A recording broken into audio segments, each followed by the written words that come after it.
ईश्वर बोले, हे महाभाग, आपने उचित बात कही है। हे ब्रह्मपुत्र, आप विनम्र, गुणी, श्रद्धालु तथा भक्ति संपन्न श्रोता है। हे अनघ, आपने श्रावण मास के विषय में विनम्रता पूर्वक जो पूछा है उसे तथा जो नहीं भी पूछा है वह सब अत्यंत हर्ष तथा प्रेम के साथ मैं आपको बताऊंगा। द्वेष न करने वाला सबका प्रिय होता है और आप उसी प्रकार के विनम्र हैं, क्योंकि मैंने आपके अभिमानी पिता ब्रह्मा का 5वां मस्तक काट दिया था, तो भी आप उस द्वेष भाव का त्याग करके मेरी शरण को प्राप्त हुए हैं। अतः हे तात, मैं आपको सब कुछ बताऊंगा, आप एकाग्रचित्त होकर सुनिए। हे योगिन, मनुष्य को चाहिए कि श्रावण मास में नियम पूर्वक नक्त व्रत करे और पूरे महीने भर प्रतिदिन रुद्राभिषेक करे। अपनी प्रत्येक प्रिय वस्तु का इस मास में त्याग कर देना चाहिए। पुष्पों, फलों, धान्यों, तुलसी की मंजरी तथा तुलसी दलों और बिल्व पत्रों से शिवजी की लक्ष्य पूजा करनी चाहिए। 1 करोड़ शिवलिंग बनाना चाहिए और ब्राह्मणों को भोजन कराना चाहिए। महीने भर धारण पारण नामक व्रत अथवा उपवास करना चाहिए। इस मास में मेरे लिए अत्यंत प्रीतिकर पंचामृताभिषेक करना चाहिए। इस मास में जो जो शुभ कर्म किया जाता है वह अनंत फल देने वाला होता है। हे मुने, इस मास में भूमि पर सोए, ब्रह्मचारी रहे और सत्य वचन बोले। इस मास को बिना व्रत के कभी व्यतीत नहीं करना चाहिए। फलाहार अथवा हविष्यान्न ग्रहण करना चाहिए। पत्ते पर भोजन करना चाहिए। व्रत करने वाले को चाहिए कि इस मास में शाक का पूर्ण रूप से परित्याग कर दे। हे मुनिश्रेष्ठ, भक्ति युक्त होकर मनुष्य को किसी न किसी व्रत को इस मास में अवश्य करना चाहिए।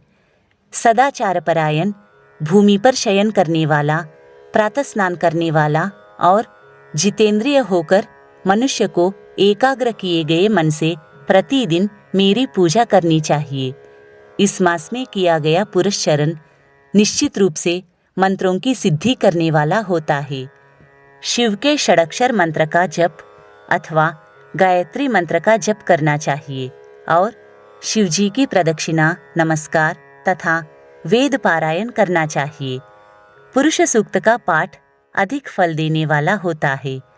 इस मास में किया गया ग्रह यज्ञ, कोटि होम, लक्ष्य होम तथा आयुध होम शीघ्र ही फलीभूत होता है और अभीष्ट फल प्रदान करता है। जो मनुष्य इस मास में एक भी दिन व्रतहीन व्यतीत करता है वह महाप्रलय पर्यंत घोर नरक में वास करता है। यह मास मुझको जितना प्रिय है उतना और कोई भी मास नहीं। यह सकाम व्यक्ति को अभीष्ट फल देने वाला तथा निष्काम व्यक्ति को मोक्ष प्रदान करने वाला है। हे सत्तम, इस मास के जो व्रत तथा धर्म है उन्हें मुझसे सुनिए। रविवार को सूर्य व्रत तथा सोमवार को मेरी पूजा और नक्त भोजन करना चाहिए। श्रावण के प्रथम सोमवार से आरंभ करके 3.5 महीने का रोटक नामक व्रत किया जाता है। वह सभी वांछित फल प्रदान करने वाला है। मंगलवार को मंगल गौरी का व्रत, बुध बृहस्पति के दिन बुध और बृहस्पति का व्रत, शुक्रवार को जीवंतिका व्रत और शनिवार को हनुमान तथा नृसिंह का व्रत बताया गया है। हे मुने, अब तिथियों में किए जाने वाले व्रतों का श्रवण करें। श्रावण के शुक्ल पक्ष की द्वितीया तिथि को औदुंबर नामक व्रत होता है। श्रावण के शुक्ल पक्ष की तृतीया तिथि को गौरी व्रत होता है। इसी प्रकार शुक्ल पक्ष की चतुर्थी तिथि को दुर्वा गणपति नामक व्रत किया जाता है। हे मुने, उसी चतुर्थी का दूसरा नाम विनायक चतुर्थी भी है। शुक्ल पक्ष में पंचमी तिथि नागों के पूजन के लिए प्रशस्त होती है। हे मुनिश्रेष्ठ, इस पंचमी को रौरव कल्पादि नाम से जानिए। षष्ठी तिथि को सुपोदन व्रत और सप्तमी तिथि को शीतला व्रत होता है। अष्टमी अथवा चतुर्दशी तिथि को देवी का पवित्रारोपण व्रत होता है। इस मास के शुक्ल तथा कृष्ण पक्ष की दोनों नवमी तिथियों को नक्तव्रत करना बताया गया है। शुक्ल पक्ष की दशमी तिथि को आशा नामक व्रत होता है। इस मास में दोनों पक्षों में दोनों एकादशी तिथियों को इस व्रत की कुछ और विशेषता मानी गई है। श्रावण मास के शुक्ल पक्ष की द्वादशी तिथि को श्री विष्णु का पवित्रारोपण व्रत बताया गया है। इस द्वादशी तिथि में भगवान श्रीधर की पूजा करके मनुष्य परम गति प्राप्त करता है। उत्सर्जन, उपाकर्म, सभादीप, सभा में उपाकर्म, इसके बाद रक्षाबंधन, पुनः श्रवणाकर्म, सर्पबलि और हयग्रीव का अवतार, ये 7 कर्म पूर्णमासी तिथि को करने हेतु बताए गए हैं। श्रावण मास के कृष्ण पक्ष में चतुर्थी तिथि को संकष्ट चतुर्थी व्रत कहा गया है और श्रावण मास के कृष्ण पक्ष की पंचमी तिथि के दिन मानव कल्पादि नामक व्रत को जानना चाहिए। हे द्विजोत्तम, कृष्ण पक्ष की अष्टमी तिथि को श्री कृष्ण का पूर्ण अवतार हुआ। इस दिन उनका अवतार हुआ अतः महान उत्सव के साथ इस दिन व्रत करना चाहिए। हे मुनिश्रेष्ठ, इस अष्टमी को मनवादी तिथि जानना चाहिए।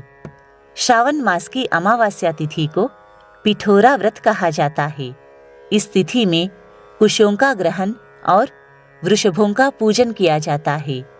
इस मास में शुक्ल पक्ष की प्रतिपदा तिथि से लेकर सब तिथियों के पृथक पृथक देवता है। प्रतिपदा तिथि के देवता अग्नि, द्वितीया तिथि के ब्रह्मा, तृतीया की गौरी और चतुर्थी के देवता गणपति है। पंचमी के देवता नाग है और षष्ठी के देवता कार्तिकेय है। सप्तमी के देवता सूर्य और अष्टमी तिथि के देवता शिव है। नवमी की देवी दुर्गा, दशमी के देवता यम और एकादशी तिथि के देवता विश्वेदेव कहे गए हैं। द्वादशी के विष्णु तथा त्रयोदशी के देवता कामदेव माने गए हैं। चतुर्दशी के देवता शिव, पूर्णिमा के देवता चंद्रमा और अमावास्या के देवता पितर है। ये तिथियों के देवता कहे गए हैं। जिस देवता की जो तिथि हो उस देवता की उसी तिथि में पूजा करनी चाहिए। प्रायः इसी मास में अगस्त्य का उदय होता है। हे मुने, मैं उस काल को बता रहा हूँ, आप एकाग्रचित्त होकर सुनिए। सूर्य के सिंह राशि में प्रवेश करने के दिन से जब 12 अंश 40 घड़ी व्यतीत हो जाती है तब अगस्त्य का उदय होता है। उसके 7 दिन पूर्व से अगस्त्य को अर्घ्य प्रदान करना चाहिए। 12 मासों में सूर्य पृथक पृथक नामों से जाने जाते हैं। उनमें से श्रावण मास में सूर्य गभस्थी नाम वाला होकर तपता है। इस मास में मनुष्यों को भक्ति संपन्न होकर सूर्य की पूजा करनी चाहिए। हे सत्तम, 4 मासों में जो वस्तुएं वर्जित है उन्हें सुनिए। श्रावण में शाक तथा भाद्रपद में दही का त्याग कर देना चाहिए। इसी प्रकार आश्विन में दूध और कार्तिक मास में दाल का परित्याग कर देना चाहिए। यदि इन मासों में इन वस्तुओं का त्याग नहीं कर सके तो केवल श्रावण मास में ही उक्त वस्तुओं का त्याग करने से मानव उसी फल को प्राप्त कर लेता है। हे मानद, यह बात मैंने आपसे संक्षेप में कही है। हे मुनिश्रेष्ठ, इस मास के व्रतों और धर्मों के विस्तार को सैकड़ों वर्षों में भी कोई नहीं कह सकता। मेरी अथवा विष्णु की प्रसन्नता के लिए संपूर्ण रूप से व्रत करना चाहिए। परमार्थ की दृष्टि से हम दोनों में भेद नहीं है। जो लोग भेद करते हैं वे नरकगामी होते हैं। अतः हे सनत कुमार, आप श्रावण मास में धर्म का आचरण कीजिए।